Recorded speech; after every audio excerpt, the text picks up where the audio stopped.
সবাই বলছে আমি নাকি মিথ্যা কথা বলছি। আমি একটা পোস্ট দিয়েছিলাম, তো ওই পোস্টে অনেকেই কমেন্ট করছে আমি নাকি মিথ্যা কথা বলছি। তো আমাদের ময়মনসিংহের দুবরা, কামালপুর, চান্দেরনগর, রণসিংহপুর এই অঞ্চলগুলোতে অনেক বেশি বন্যা হচ্ছে।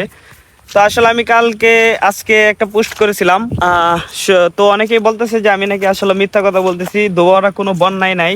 তো দুবারের প্রফারে থাকা মানুষগুলো আসলে তারা তো জানেই না যে আসলে কোন অঞ্চলগুলোতে কিরকম বন্যার অবস্থা। তো আমি আসলে আপনাদেরকে একটু দেখানোর চেষ্টা করতেছি। তা অবশ্যই যারা এই কমেন্টগুলো করছিল যে আসলে আমি মিথ্যা কথা বলতেছি, আমি নাকি ভিউ কামানোর জন্য এই কথাগুলো বলতেছি, তো তাদের জন্য আজকের এই ভিডিওটা। সবাই একটু ভিডিওটা দেখবেন। এই যে দেখেন, এটা কিন্তু আমাদের বাড়ি, আর এই যে দেখেন পানির অবস্থা, আর এটাই হচ্ছে আমাদের এলাকার বর্তমান অবস্থা। তো পানি আলহামদুলিল্লাহ অনেকটাই কমে গেছে। আর ওই পাশে এটা হচ্ছে নদী, তো নদীর পানি মোটামুটি কমে গেছে। তো যার জন্য আসলে আমাদের এই দিকের পানিগুলো নেমে গেছে। তো আমি আসলে কয়টা কথা বলি, আসলে আপনাদেরকে মিথ্যা কথা বলার কোনো মানেই আসে না। আমি যে পাশ দিয়ে যাচ্ছি আসলে আমি কিন্তু পানি দিয়ে হাঁটতেছি। সামনে শনিবারে হচ্ছে ঈদ, আজকে একটা শনিবার। তো এই শনিবারে হচ্ছে আমাদের এলাকার সবচেয়ে বড় হাট, যেটা হচ্ছে কলসিন্দুর বাজার। আমাদের গরু নেওয়ার কথা ছিল বাজারে, দেন খাসি নেওয়ার কথা ছিল বাজারে।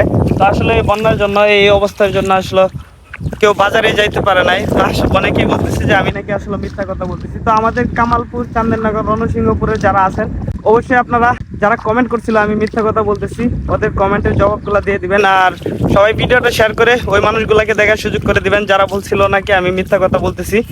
আসলে আসলে তারা তো প্রপারে থাকে, আমাদের অবস্থাটা তারা কখনোই বোঝে না। কি একটা বেহাল অবস্থা, বৃষ্টি পড়তেছে, এখনো বৃষ্টি পড়তেছে। তো আবার কখন পানি বাইরে যায় এটা আসলে বলা যায় না।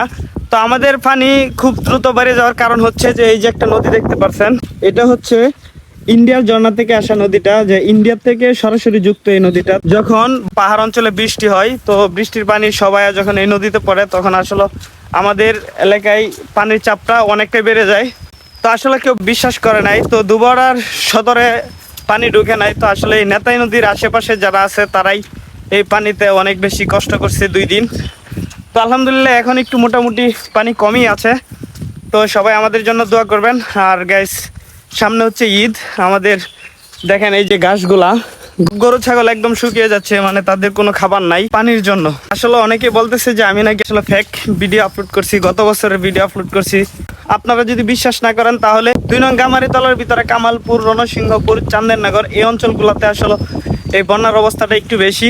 আবার 1 নং দক্ষিণ মাইজপাড়া ওই অঞ্চলগুলোতেও পানি আসছিল, আমি অনেক ভিডিও দেখেছি।